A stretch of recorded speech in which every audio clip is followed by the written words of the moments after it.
Hi everyone, welcome to this new video from Natural Engineering. This is the second part in our new series Fracture Mechanics Basics. In this video we are going to talk about Irwin's theory. If you did not see earlier part, I will highly suggest to go and check that video first. Over there we talked about Griffith's theory, which is indeed the basic for Irwin's theory as well. We need to understand Griffith's theory first before moving forward. As we saw earlier, Griffith's theory says crack will propagate when decrease in total strain energy is greater than energy required to create new surfaces, which worked fine for brittle materials. But this theory had two problems. First, it didn't work for ductile materials, and two, G was really difficult to measure without any numerical methods, specifically for complex problems. Right now we have all the computational power we need, but at that time that was not the case. So finding out G with hand calculation was very tedious job. And there comes the Irwin's work. He basically extended Griffith's energy approach to ductile materials. He did that by adding plastic work term into critical energy release rate, as shown over here. This was important because for ductile materials, near the crack tip, we can observe plastic zone as shown over here. Therefore, some energy is spent in plastic work done, which will be later dissipated in form of heat. For brittle material, this was negligible, but for ductile materials, the value of this term Gp was quite huge. Here, gamma is the energy to break all the bonds in order to extend the crack by length A, and the term 2 comes here because whenever crack propagates we create two surfaces, so that's why we have 2A. And while doing this, he also introduced something called stress intensity factor, which is denoted by K. He showed that for linear elasticity, the stress field near the crack tip can be presented in this form,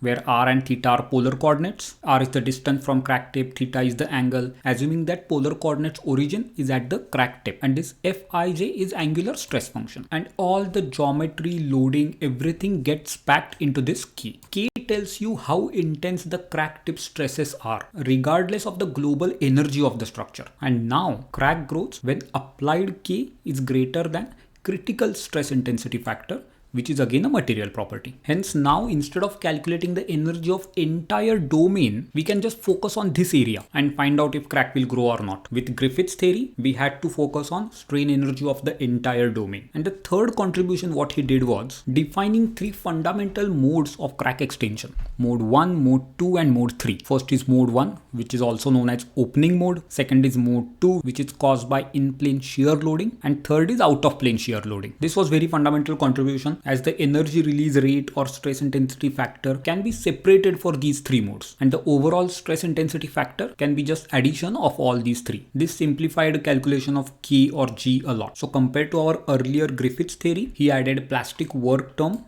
Then the fracture criteria is now given in terms of K, not in terms of G, and any fracture can be divided into these three modes. Now how to calculate this K? For that we have a couple of options. The first is from energy release rate itself. For simple cases, you can see the formula given over here. If you know G, you can calculate K as well. Some people say this is another fourth contribution of Irwin, where he connected K to G. Next is using some fracture mechanic handbooks, where they have a closed form solution to calculate K, and a common engineering form people remember is given over here, where this Y actually contributes to the geometry. We can calculate it by performing some experiments. And now one more thing is added, is near tip field fittings. So we can calculate K just by the looking at the stresses near the crack tip. Just remember this, everything still comes under linear fracture mechanics, hence this is valid for only small scale yielding. This is a good point to stop. I'm planning to bring some more videos in this series where we will discuss VCCT method, J integral, and how to perform simulations in Abacus CAE for fracture. If you like this video, please show your support by subscribing to this channel.